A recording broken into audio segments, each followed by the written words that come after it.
देहरादून में सोमवार को विधानमंडल दल की बैठक होगी जिसमें नए सीएम के नाम का ऐलान हो सकता है। इसको लेकर बीजेपी प्रभारी दुष्यंत गौतम देहरादून पहुंच चुके हैं। तो वहीं सोमवार को पर्यवेक्षक बनाए गए राजनाथ सिंह और मीनाक्षी लेखी भी देहरादून पहुंचेंगे। राजनाथ सिंह 3:30 पर देहरादून पहुंचेंगे। विधानमंडल दल की बैठक शाम 5 बजे होगी। तो वहीं इस बैठक से पहले दिल्ली में भी हलचल बढ़ी हुई है। उत्तराखंड में सरकार गठन और सीएम के नाम को लेकर पीएम आवास पर बैठक हुई, जिसमें राजनाथ सिंह, जेपी नड्डा और अमित शाह के साथ साथ कई नेता शामिल हुए। तो वहीं इससे पहले अमित शाह के आवास पर भी बैठकों का दौर चला। फिलहाल सीएम के चेहरे पर किसका नाम होगा और किसका नाम फाइनल हो रहा है, इस पर अभी भी संशय बरकरार है। उम्मीद है कि सोमवार को सबके नाम सामने आ जाएंगे।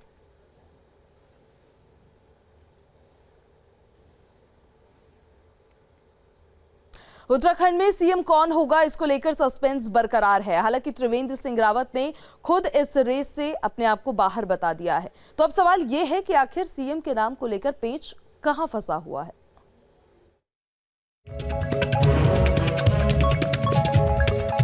किसको मिलेगी पहाड़ की कमान? देहरादून से लेकर दिल्ली तक मंथन। दावेदारों ने दी दिल्ली दरबार में दस्तक। दिल्ली में किसके नाम पर लगेगी मुहर? सीएम पद की रेस कौन होगा फेस?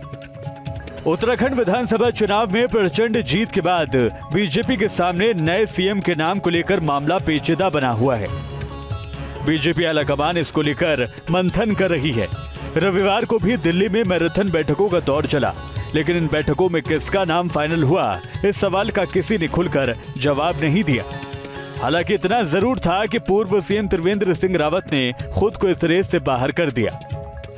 मैं तो भैया पहले ही लाइन में मैंने चुनाव ही नहीं लड़ा है पर मैंने कहा भारतीय जनता पार्टी का मुख्यमंत्री बनेगा, जोरदार बनेगा। पार्टी ने धामी को मुख्यमंत्री पद का उम्मीदवार बनाते हुए चुनाव लड़ा और जीत मिली, लेकिन धामी खुद चुनाव हार गए। बताया जा रहा है कि करीब 1 दर्जन विधायकों ने धामी के लिए अपनी सीट से इस्तीफे की पेशकश की है। कार्यवाहक मुख्यमंत्री की केंद्रीय गृह मंत्री अमित शाह और राष्ट्रीय अध्यक्ष जेपी नड्डा समेत वरिष्ठ नेताओं के साथ दिल्ली में बैठक भी हुई। दरअसल धामी के चुनाव हारने के बाद कई नेता मुख्यमंत्री बनने का सपना देख रहे हैं। कहा जा रहा है कि अलग अलग खेमों में बटी बीजेपी में सीएम के चेहरे को लेकर एक राय नहीं है। इस खेमेबंदी में उत्तराखंड के नए मुख्यमंत्री का चेहरा फंसा हुआ है। इसी खेमेबंदी के कारण साल 2017 से 2022 तक राज्य में 57 विधायकों के बावजूद बीजेपी को 2 मुख्यमंत्री को बदलकर पुष्कर सिंह धामी के रूप में तीसरा मुख्यमंत्री बनाना पड़ा। भारतीय जनता पार्टी को उत्तराखंड की जनता ने 2/3 से ज्यादा अधिक बहुमत दिया है, इसलिए किसी भी प्रकार की कोई कठिनाई और किसी भी प्रकार की कोई परेशानी है नहीं, क्योंकि अभी तक होली थी और ये सब काम होली के बाद तय होना था। अब विधानमंडल दल की बैठक तय होनी है और उसमें नेता का निर्वाचन होना है और 23 तारीख से पहले मुख्यमंत्री को शपथ लेनी है। इसलिए आप देखिए जल्दी ये सब काम होने वाला है। इसके अलावा धामी के चेहरे पर 2022 का विधानसभा चुनाव लड़ा गया, लेकिन उनके खुद चुनाव हारने के बाद पार्टी में खेमेबंदी शुरू हो गई। जबकि मुख्यमंत्री के मुद्दे पर इन खेमों को एक राय करना पार्टी आलाकमान के लिए सबसे बड़ी चुनौती है।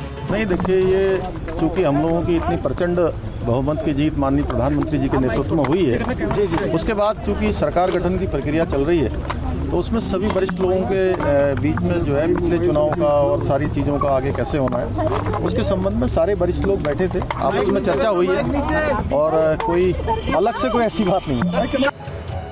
पिछले 5 साल के कार्यकाल में प्रदेश में 3 मुख्यमंत्री बदलने वाली बीजेपी अब अन्य राज्यों की तरह इस पहाड़ी राज्य में भी स्थायित्व का रिकॉर्ड बनाना चाहती है।